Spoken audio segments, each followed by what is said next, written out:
Po sa mga viewers, ako po pala si Juan from recruitment team. So ngayon po ay ituturo ko po sa inyo kung ano pong processing sa pagde-deliver. So ngayon po ay kasama po natin ang aming account manager na si Sir JC Fronda. Bago tayo magsimula, syempre basic checking po muna tayo sa ating sasakyan para iwas aberya po pag magde-deliver. Una-una po nating i-check sa lahat ay yung gulong ho natin, brakes at spare tire. At syempre, lagi rin po kaming gumagamit ng product from Spray and Go.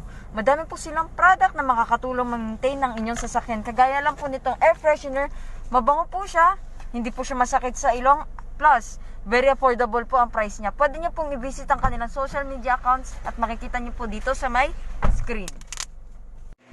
And syempre po, kailangan po sa kondisyon po ang ating katawan once nagdi-deliver po tayo. Lagi po tayo magbabaon ng tubig, gamot, at syempre po ito pong Fair and Love, top of flakes po nila. So ito po is ready to eat na po, magbabaon na lang po kayo ng kanin and solved na. So makakakain po kayo kahit nai-stock po tayo sa traffic. Pwede nyo rin po i-check ang kanilang social media account, nandito po sa ibaba po ng screen. Syempre po, pag nagdi-deliver po tayo, kailangan lagi tayong mabaong ballpen, gunting, or cutter po. Siyempre, kailangan din po natin ng money pouch kasi doon natin ilalagay yung remittance na pera. Tandaan po, huwag niyo pong ihalo ang personal na pera sa remittance na pera po. So, kailangan rin po natin ng car charger or power bank kasi most of the time po, ginagamit po natin ng phone natin. At huwag din pong kakalimutan ang dapat mga dalhin once na nagdi-deliver po tayo. Kagaya po ng phone. So, sa phone po ay kailangan mas maganda po kung meron po tayong dalawang phone. Isa pong pang call and text natin at yung isa naman po ay pang waste naman po natin.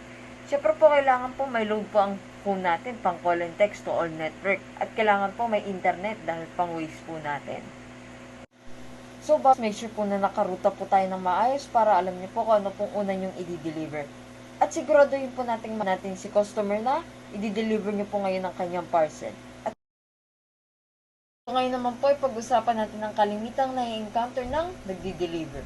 So, una po sa lahat ay yung hindi po nila malocate yung address ni consignee. The best solution po dito ay tawagan po natin si consignee at manghingi po tayo ng landmark. At kung hindi naman po makontak si consignee, pwede naman po tayong magtanong sa lugar or di po kaya sa barangay hall. At kung tayo po ay nasa subdivision, pwede po tayong magtanong sa guard or di po kaya sa clubhouse. At kung hindi naman po talaga siya kilala doon sa area, mag-secure po tayo ng picture na nandoon po tayo sa lugar. So, sa mga customer po, mahalaga po lagi ang complete address at nakokontak po kayo. The best way po ay magbigay po kayo ng alternate number, just in case po na cannot be reach po ang isa niyo pong phone number, meron po tayong ibang matatawagan. Pangalawa naman po ay ang COD or ang cash on delivery po. Pakisigurado na lang din po na nakaredy po ang pambayad natin. Kasi sa mga nagdi-deliver po, binabayaran po lang po sila sa mga successful delivery. Kapag cancel po at re-deliver po iyan, hindi po yan binabayaran ng delivery partner. Pangatlo naman po is no open box policy po tayo. Hindi po allowed na mag-open si delivery ng kahit anong parcel, lalo na kapag COD po. Once kasi na na-open na at hindi po kinuha ni customer, si delivery po ang magbabayad ng mga kinancel ni customer. Meron naman pong return policy agreement at pwede po silang maging witness na mali yung order na na-deliver po or not in good condition.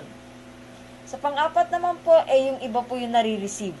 Make sure po na may iniwan po tayong authorization letter na si customer at valid ID po. Dahil nga po madami pong kailangan ma-deliver within 24 hours, kailangan mabilis ang transaction. If kayo naman po ang customer, mag-provide na lang po kayo ng valid ID po. So, ayan po, pakitandaan na lang po na hindi po talaga madali ang trabaho bilang isang delivery. So, pagdating nyo naman po kay customer, check nyo kung siya talaga si customer, hingan natin ng valid ID, check kung COD or non-COD po. At magpapirma rin po tayo. Lagi po natin kukunin ng POD dahil kailangan po natin yan pag magre-remit po tayo. Kaya nga po kailangan lagi natin ng cutter or ng gunting.